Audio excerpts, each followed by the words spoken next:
नमस्कार, मैं हूं अमरीश यादव। आप देख रहे हैं जनता 24/7 न्यूज। आज हम अखिलेश यादव के पार्टी कार्यालय पे मौजूद थे। उन्होंने प्रेस कॉन्फ्रेंस रखी थी और उन्होंने कुछ बात को लेके जो है सरकार को घेरा। उन्होंने बोला कि हथेली गरम पुलिस नरम, और भी बोला कि जब भी बोला झूठी बोला। बहुत सारी चीज़ों को लेके उन्होंने टिप्पणी की। धन्यवाद।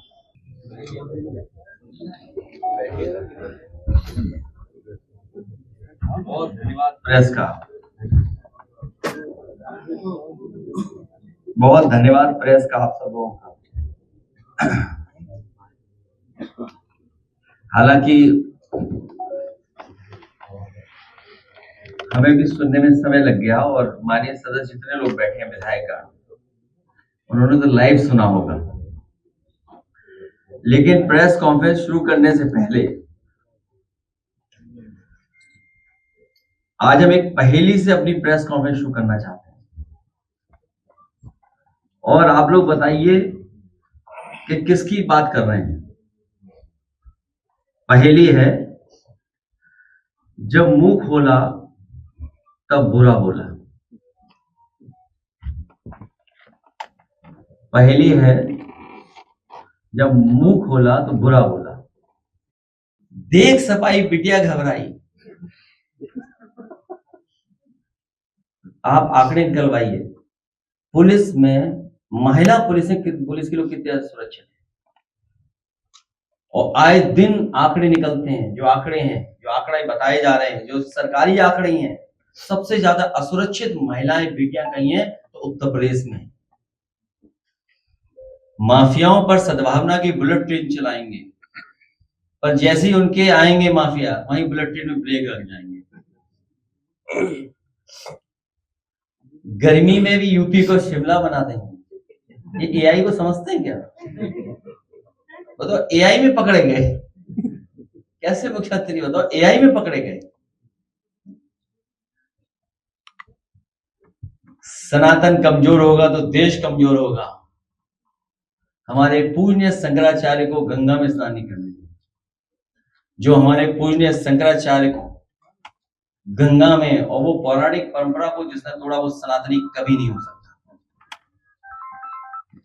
जिसने पौराणिक मान्यता को, पौराणिक व्यवस्था को, हमारी त्रिवेणी संस्कृति की, आध्यात्म की, धार्मिक, उस स्थान पर जाने से रोका हो पूजनीय शंकराचार्य को, वो कभी सनातनी नहीं हो सकता। विपक्षियों की तालिबानी मानसिकता है। ये कहां से आए शब्द ढूंढ करके? ऐसे बहुत सारे हमारे पास उनका है, इसलिए हमने पहली से शुरू किया। स्वाभाविक है वो सब कहना, उनका जाना ही है उन्हें। इसके भाजपा की विदाई भी तय है। उत्तर प्रदेश का बजट जो सरकार बता रही है कि 9 लाख करोड़ के ऊपर पहुंच गया है, और ये अपनी उपलब्धि बता रही है। और ये मानना जाता है कि हर बजट पिछले बजट से बड़ा होता है। और सरकार जो खर्च करती है, आकार बड़ा होना और खर्च कितना किया, अगर हम तुलना करें पिछले बजट से और इस बजट से, तो जो एवरेज आ रही है वो 50% भी सरकार खर्च नहीं कर पा रही। आकार बड़ा है लेकिन खर्च क्यों नहीं कर पा रही? अलग अलग विभाग में अलग अलग खर्चा है।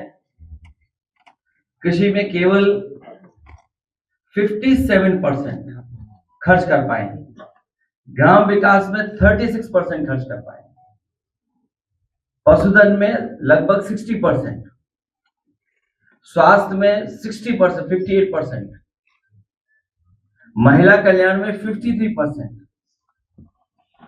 और जो सबसे महत्वपूर्ण विभाग है बेसिक शिक्षा, प्राथमिक शिक्षा, 62%। तो ये तो सरकार का खुद ही फेलियर है, गवर्नेंस का फेलियर है कि अगर हम बजट का आकार इतना बड़ा बना रहे हैं और जब खर्च करने की बात आए तो खर्च किसी विभाग में हम नहीं कर पा रहे हैं।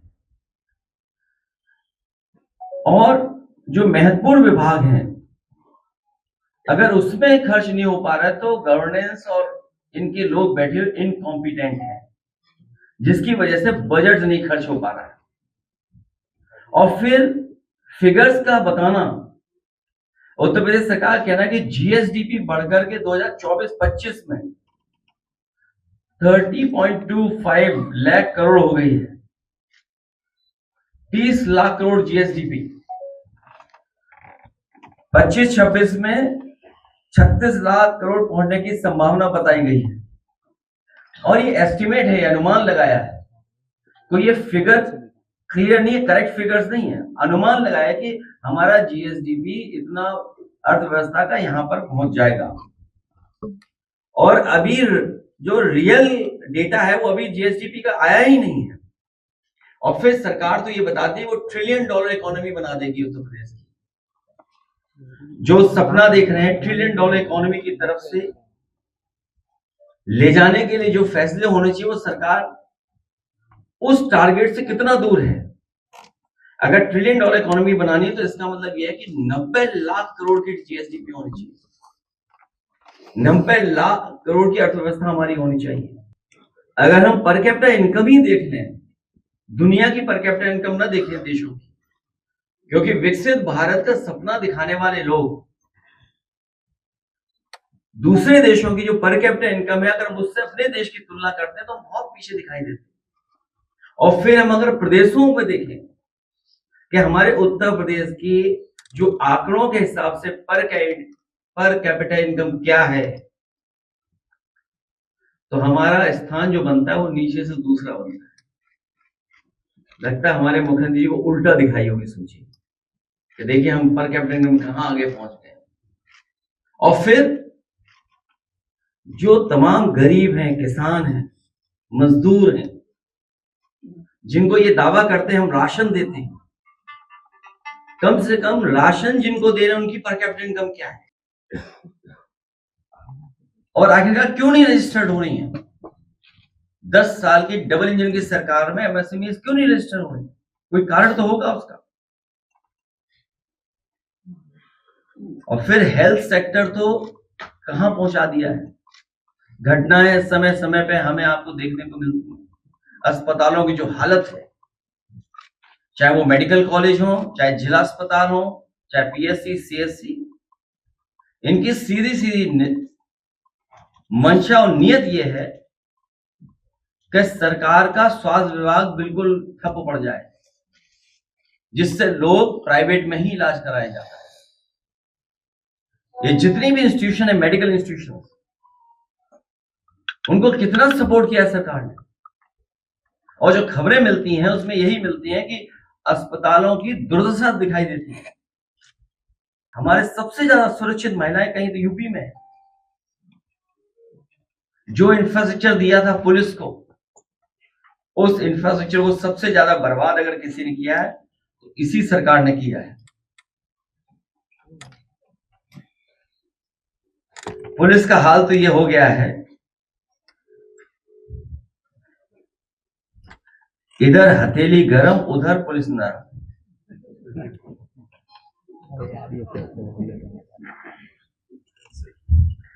इधर हथेली गरम उधर पुलिस नरम। जब एफआईआर ही दर्ज होगी तो आंकड़े अपने आप नीचे आ जाएंगे। बड़े पैमाने पर एफआईआर न दर्ज करने की शिकायत है।